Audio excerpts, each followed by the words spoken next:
Chapter 1. It was April, and John Moore was studying for an important examination. As the date of the exam came nearer, he decided to go somewhere and read by himself. He did not want the amusements of the seaside or the beauties of the countryside. He decided to find a quiet, ordinary little town and work there undisturbed. He packed his suitcases with clothes and books. Then he looked in a railway timetable for a town that he did not know. He found one and bought a ticket to go there. He did not tell anyone where he was going. After all, he did not want to be disturbed. That is how Moore arrived at Benchurch. It was a market town, and once a week it was quite busy for a few hours. The rest of the time it was a very quiet, sleepy little place. Moore spent his first night at the only hotel in the town. The landlady was very kind and helpful, but the hotel was not really quiet enough for him. The second day, he started looking for a house to rent. There was only one place that he liked. It was more than quiet. It was deserted and very lonely. It was a big, old 17th century house. It had tiny windows like a prison and a high brick wall all round it. It would be hard to imagine a more unwelcoming place, but it suited Moore perfectly. He went to find the local lawyer who was responsible for the house. Mr. Carnford, the lawyer, was very happy to rent the house to him. "I'd be glad to let you have it free," he said, "just to have somebody living in it again after all these years. It's been empty so long that people have spread a lot of foolish stories about it. You'll be able to prove that the stories are wrong." Moore did not think it was necessary to ask the lawyer for more details of the foolish stories. He paid his rent, and Mr. Carnford gave him the name of an old servant to look after him. He came away from the lawyer's office with the keys of the house in his pocket. He then went to Mrs. Wood, the landlady of the hotel. "I'm renting a house for a few weeks," he said. "Can you advise me about shopping, please? What do you think I shall need?" "Where are you going to stay, sir?" the landlady asked. Moore told her. She threw up her hands in horror. "Not the judge's house," she said, and she grew pale as she spoke. He asked her to tell him more about the house. "Why is it called the judge's house?" he said. "And why doesn't anyone want to live in it?" Chapter 2. "Well, sir," she said, "a long time ago, no, I don't know how long, a judge lived there. He was a hard, cruel judge, sir, a real hanging judge. He showed no mercy to anyone. But as for the house itself, well, I can't say. I've often asked, but nobody could tell me for certain." She found it hard to explain. The general feeling in the town was that there was something strange about the judge's house. "As for me, sir," she said, "I won't stay there alone, not for all the money in the bank." Then she apologized to Moore.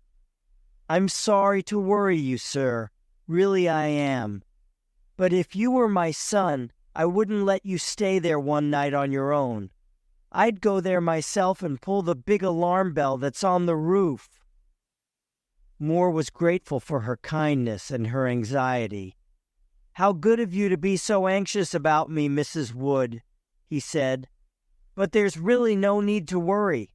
I'm studying for an important examination, and I have no time for horrors or mysteries." The landlady kindly promised to do his shopping for him. Moore then went to see the old servant whom Mr. Carnford had recommended to him. Her name was Mrs. Dempster, and she seemed pleasant and eager to please her new master. When he returned with her to the judge's house 2 hours later, he found Mrs. Wood waiting outside it. She had several people with her, men and boys carrying parcels, and another 2 men with a bed. "But there are beds in the house," cried Moore in surprise, "and nobody slept in them for 50 years or more. No, sir, I won't let you risk your life in an old damp bed." The landlady was obviously curious to see the inside of the house. At the same time, she was clearly afraid. At the smallest noise, she held nervously to Moore's arm. Together, they explored the whole house. After his exploration, Moore decided to live in the dining room. It was big enough for both working and sleeping. Mrs. Wood and Mrs. Dempster began to arrange everything. Soon the baskets were unpacked. Moore saw that kind Mrs. Wood had brought many good tilings from her own kitchen. Before she left, she turned to Moore and said, "I do hope you will be all right, sir, but I must say, I couldn't sleep here with all those ghosts." When she left, Mrs. Dempster laughed. "Ghosts," she said. "Ghosts! There are no ghosts. There are rats and insects and doors that need oiling. There are windows that blow open in the wind. Look at the old oak walls of this room, sir. They are old, hundreds of years old. Don't you think there'll be rats and insects behind the wood? You'll see plenty of rats here, sir, but you won't see any ghosts. I'm sure of that. Now you go and have a nice walk, sir, and when you come back, I'll have this room all ready for you." She kept her promise. When Moore returned, he found the room clean and neat. A fire was burning in the ancient fireplace. She had lit the lamp and put his supper ready on the table. "Good night, sir," she said. "I have to go now and get my husband's supper. I'll see you in the morning." "This is wonderful," said Moore to himself as he ate Mrs. Dempster's excellent food. When he had finished his supper, he pushed the dishes to the other end of the table. He put more wood on the fire and began to study. Chapter 3. Moore worked without stopping until about 11 o'clock. Then he put some more wood on the fire. He also made a pot of tea. He was enjoying himself very much. The fire was burning brightly.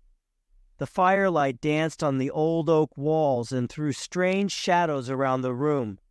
His tea tasted excellent, and there was nobody to disturb him. Then, for the first time, he noticed how much noise the rats were making. "Were they making all this noise while I was studying?" he thought. "No, I don't think they were. Perhaps they were afraid of me at first. Now they have become braver, and they are running about as usual. How busy they were, and what a lot of noise they made." Up and down they rushed, behind the old oak walls, over the ceiling and under the floor. Moore remembered Mrs. Dempster's words. "You'll see plenty of rats, but you won't see any ghosts." "Well," he said with a smile, "she was right about the rats anyway." He picked up the lamp and looked around the room. "How strange," he said to himself. "Why doesn't anybody want to live in this beautiful old house?" The oak walls were very beautiful. There were some old pictures on the walls, but they were covered with dust and dirt, and he could not see them clearly. Here and there he saw small holes in the wall. From time to time the curious face of a rat stared at him. Then, with a scratch and a squeak, it was gone. The thing that interested him most, however, was the rope of the great alarm bell on the roof. The rope hung down in a corner of the room on the right-hand side of the fireplace. He found a huge, high-backed oak chair and pulled it up beside the fire. There he sat and drank his last cup of tea. Then he put more wood on the fire and sat down at the table again with his books. For a time the rats disturbed him with their scratching and squeaking, but he got used to the noise, and soon he forgot everything except his work. Suddenly he looked up. Something had disturbed him, but he did not know what it was. He sat up and listened. The room was silent. That was it. The noise of the rats had stopped. "That's what disturbed me," said Moore with a smile. He looked around the room and saw an enormous rat. It was sitting on the great high-backed chair by the fire, and it was staring at him with hate in its small red eyes. Moore picked up a book and pretended to throw it, but the rat did not move. It showed its great white teeth angrily, and its cruel eyes shone mercilessly in the lamplight. "Why, you!" cried Moore. Me picked up the poker from the fireplace and jumped up. Before he could hit the rat, however, it jumped to the floor with a squeak. It ran up the rope of the alarm bell and disappeared in the darkness. Strangely, the squeaks and scratches of the rats in the walls began again. By this time, Moore no longer felt like working. Outside the house, the birds were singing. Soon it would be morning. He climbed into bed and immediately fell asleep. Chapter 4. He slept so deeply that he did not hear Mrs. Dempster come in. She dusted the room and made his breakfast. Then she woke him with a cup of tea. After breakfast, he put a book in his pocket and went out for a walk. On the way, he bought a few sandwiches. "Then I shan't have to stop for lunch," he said to himself. He found a pretty, quiet little park and spent most of the day there, studying. On his way home, he called at the hotel to thank Mrs. Wood for her kindness. She looked at him searchingly. "You must not work too hard, sir. You look pale this morning. Too much studying isn't good for anyone. But tell me, sir, did you have a good night? Mrs. Dempster told me you were still asleep when she went in." "Oh, I was all right," said Moore with a smile. "The ghosts haven't troubled me yet, but the rats had a party last night. There was one old devil with red eyes. He sat up on the chair by the fire. He didn't move until I picked up the poker. Then he ran up the rope of the alarm bell. I didn't see where he went. It was too dark." "Dear God!" cried Mrs. Wood. "An old devil sitting by the fire. Take care, sir. Take care." "What do you mean?" asked Moore in surprise. "An old devil! The old devil, perhaps." Moore started to laugh. "Please forgive me, Mrs. Wood," he said at last. "I just couldn't help laughing at the idea of the devil himself sitting by my fire." And he began to laugh again. Then he went home for dinner. That evening the noise of the rats began earlier. After dinner he sat down beside the fire and drank his tea. Then he sat down at the table and started to work again. The rats disturbed him more than the previous night. They scratched and squeaked and ran about and stared at him from the holes in the walls. Their eyes shone like tiny lamps in the firelight. But Moore was becoming used to them. They seemed playful rather than aggressive. Sometimes the bravest rats ran out onto the floor or across the tops of the pictures. Now and again, when they disturbed him, Moore shook his papers at them. They ran to their holes at once, and so the early part of the night passed quite quietly. Moore worked hard for several hours. All at once, he was disturbed by a sudden silence. There was not a sound of running, or scratching, or squeaking. The huge room was as silent as the grave. Moore remembered the previous night. He looked at the chair by the fireside and got a terrible shock. There, on the great high-backed oak chair, sat the same enormous rat. It was staring at him with hate. Without thinking, Moore picked up the nearest book and threw it. It missed, and the rat did not move.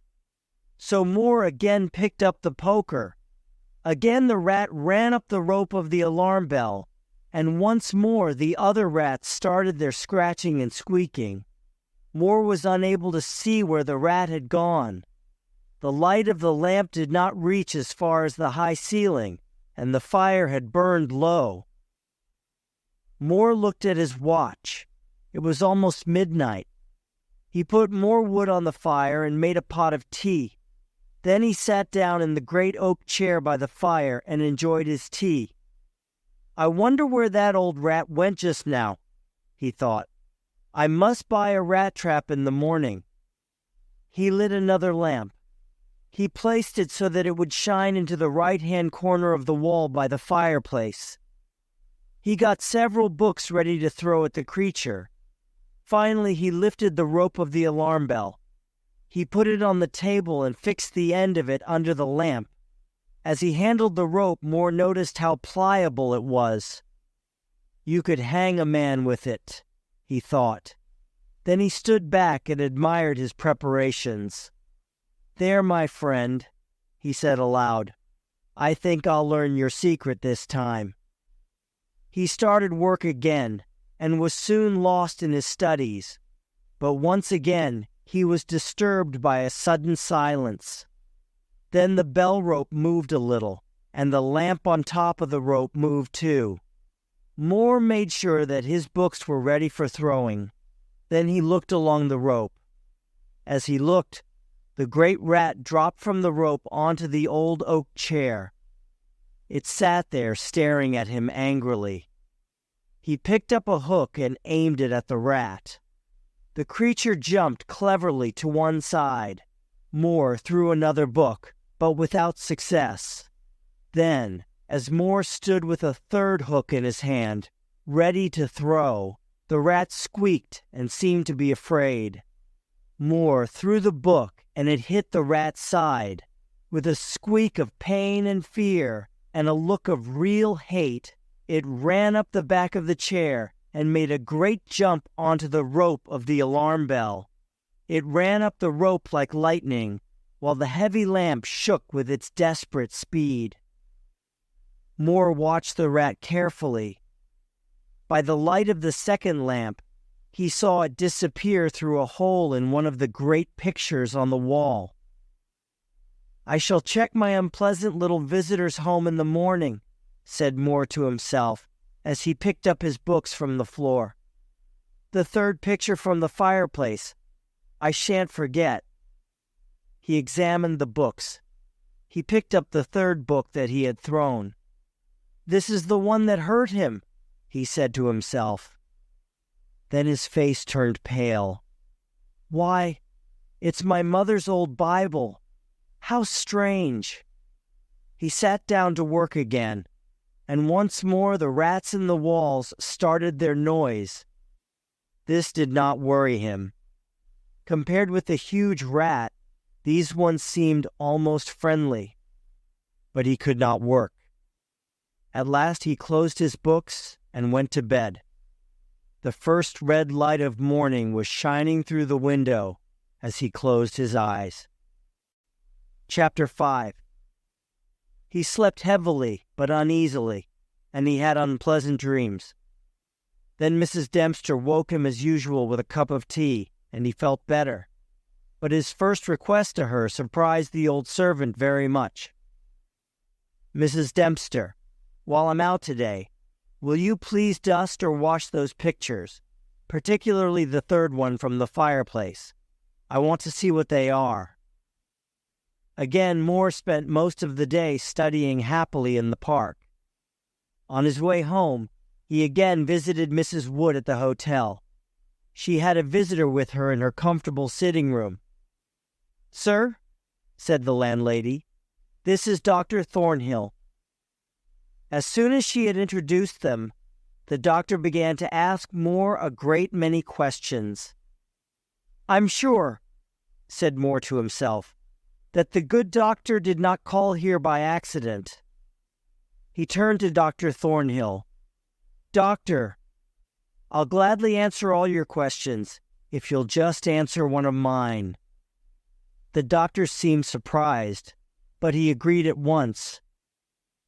"Did Mrs. Wood ask you to come here and advise me?" asked Moore. The doctor looked surprised. Mrs. Wood's face turned very red, and she looked away. But the doctor was an honest, friendly man, and he answered quickly, "She did, but she didn't want you to know. She's worried about you. She doesn't like you staying there all alone. And she thinks you study too hard and drink too much strong tea. She asked me to give you some good advice. I was once a student too, you know, so I know what I'm talking about." Moore smiled and held out his hand to Dr. Thornhill. "I must thank you for your kindness, and you too, Mrs. Wood. I promise to take no more strong tea, and I'll be in bed by 1 o'clock. There, will that please you both?" "Very much," said Dr. Thornhill. "Now tell us all about that old house." Moore told them all about the events of the previous nights. When he told them how he had thrown the Bible, Mrs. Wood gave a little scream. When Moore had finished his story, Dr. Thornhill looked very serious. "The rat always ran up the rope of the alarm bell?" he asked. "Always." "I suppose you know," said the doctor, "what the rope is?" "No, I don't," said Moore. "It is the hangman's rope," said the doctor. "After the judge condemned someone to death, the unfortunate man was hanged with that rope." Mrs. Wood gave another scream. The doctor went to fetch her a glass of water. When he returned, he looked hard at Moore. "Listen, young man," he said. "If anything happens to you tonight, don't hesitate to ring the alarm bell. I shall be working quite late tonight, too, and I'll keep my cars open. Now don't forget." Moore laughed. "I'm sure I shan't need to do that," he said, and went home for his dinner. "I don't like that young man's story," said Dr. Thornhill after Moore had left. "Perhaps he imagined most of it. All the same, I'll listen tonight for the alarm bell. Perhaps we'll reach him in time to help him." Chapter 6.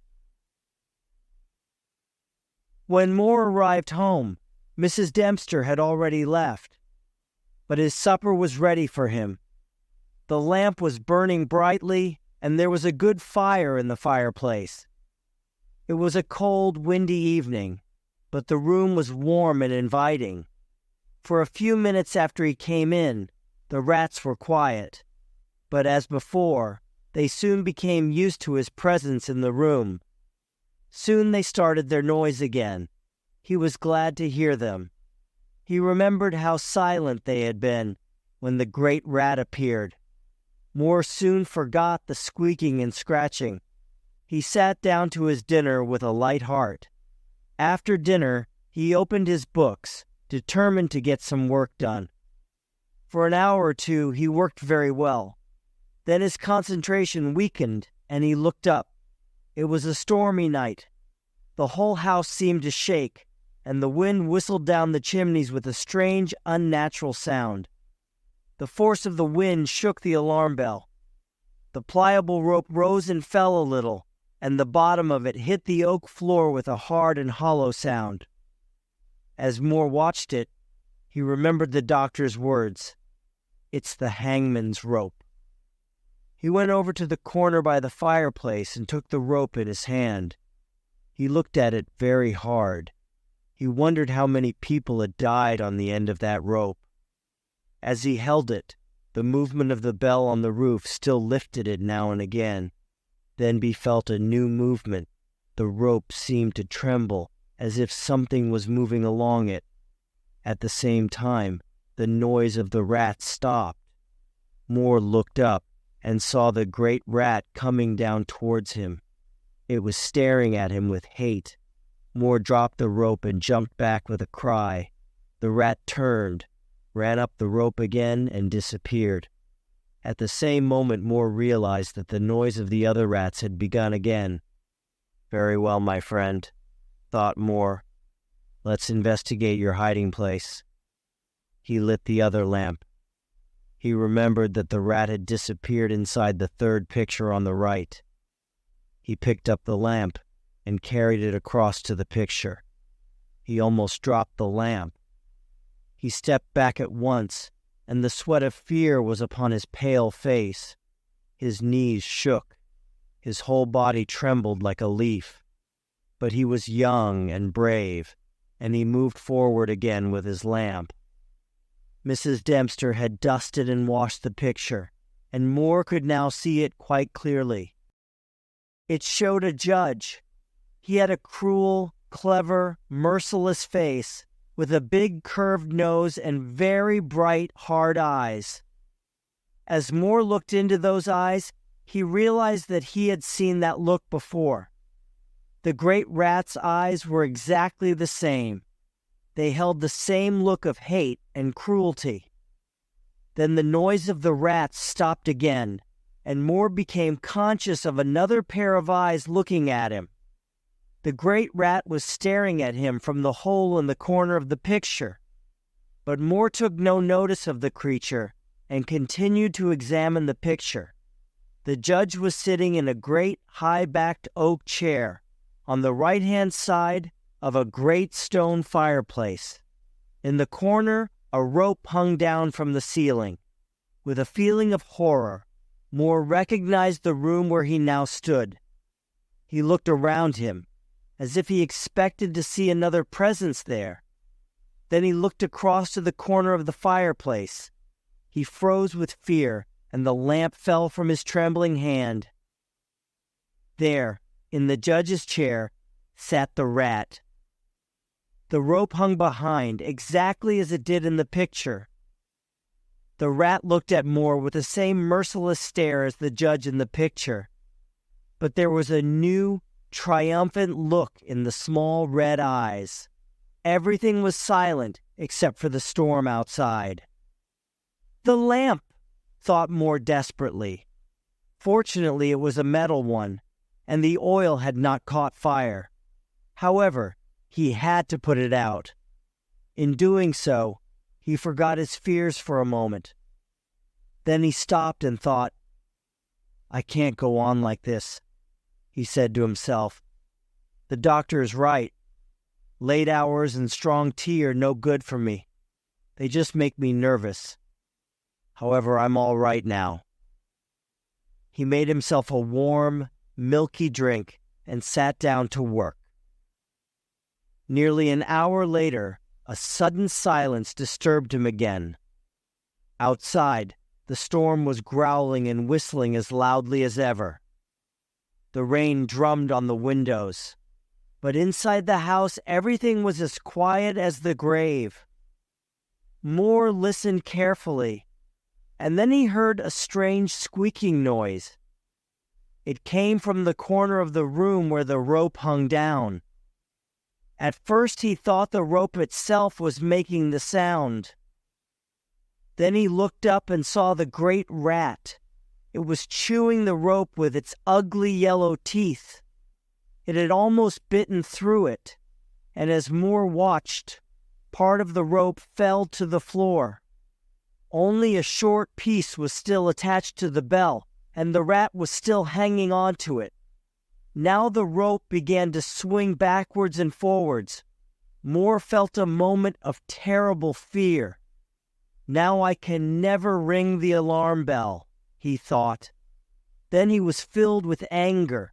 He picked up the book he was reading and threw it violently at the rat. He aimed it well, but before the book could bit the creature, it dropped off the rope and landed on the floor. At once Moore rushed towards it, but the rat ran away and disappeared into the shadows. "Let's have another rat hunt before bed," said Moore to himself. He picked up the lamp and almost dropped it again. The figure of the judge had disappeared from the picture. The chair and the details of the room were still there, but the man himself had gone. Frozen with horror, Moore moved slowly round. He began to shake and tremble. His strength left him, and he was unable to move a muscle. He could only see and hear. There on the great high-backed oak chair sat the judge. His merciless eyes stared at Moore. There was a smile of triumph on his cruel mouth. Slowly, he lifted up a black hat. Moore's heart was drumming wildly. There was a strange singing noise in his ears. Outside, the wind was as wild as ever. Then, above the screams of the wind, he heard the great clock striking in the marketplace. He stood and listened, stiff and unmoving. The triumph on the judge's face grew. As the clock struck 12, the judge placed the black hat on his head. Slowly and deliberately, he rose from his chair and picked up the piece of rope from the floor. He pulled it through his hands. Slowly and carefully, he made the thick, pliable rope into a noose. He tested the noose with his foot. He pulled hard at it until he was pleased with it. Then he began to move slowly and carefully past the table on the opposite side to Moore. Then, with one quick movement, he stood in front of the door. Moore was trapped. All this time, the judge's eyes never left Moore's. Chapter 7. Moore stared into the cruel eyes, like a bird watching a cat. He saw the judge coming nearer with his noose. He saw him throw the noose towards him. Desperately, Moore threw himself to one side and saw the rope fall harmlessly to the floor. Again the judge raised the noose and tried to catch Moore. Again and again he tried, and all the time he stared mercilessly at the student. "He's just playing with me," thought Moore, "like a cat playing with a bird. Soon he'll catch me and hang me." He looked desperately behind him. Hundreds of rats were watching him with bright, anxious little eyes. Then he saw that the rope of the alarm bell was covered with rats. As he watched, more and more were pouring down onto the rope from the round hole in the ceiling that led to the bell itself.